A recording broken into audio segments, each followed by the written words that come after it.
সন্ধিয়া হ'লেই নিমখীয়া কিবা এটা খাবলৈ মন যায় নহয়নে?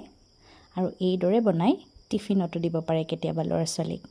এইখিনি চুজি আৰু এইখিনি পিঁয়াজ, আদা, নহৰু, জলকীয়া, কেপচিকাম আৰু বিভিন্ন পাচলি ব্যৱহাৰ কৰিব পাৰে। মই চপাৰটোত সৰু সৰুকৈ কাটি লৈছোঁ। পিছত এই চুজিখিনি কেৰাহীত দি মই গোটেই পাচলিখিনি দি পেলাই অলপ সময় ভাজি ল'লোঁ। তাত অকণমান আপোনালোকে ঘি, বাটাৰ, তেল কিবা ব্যৱহাৰ কৰিব পাৰে। মই এইটো তেলেই ব্যৱহাৰ কৰিছোঁ। দি এইদৰে অলপ সময় ভাজি ল'ব। বৰ বেছি মচমচীয়াকৈ ভাজিব নালাগে, ৰঙচুৱা নহ'লেও হ'ব, কাৰণ আৰু এটা প্ৰচেছ আছে।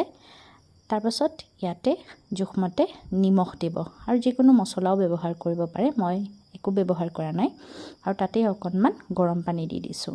দি গোটেই চব্জিখিনি মিলাই গেছটো বন্ধ কৰি দিলোঁ। তাৰপাছত এইদৰে ঠাণ্ডা হোৱাৰ পাছত আটা মঠাৰ দৰে ভালকৈ মঠি ল'লোঁ।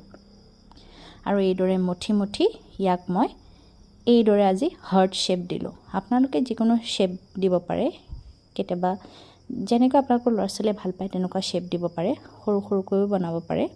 মই এইদৰে শ্বেপ দিয়াৰ পাছত ইয়াত কেৰাহী এখনত অলপমান তেল গৰম কৰিলোঁ, কৰি এইদৰে ফ্ৰাই কৰিলোঁ।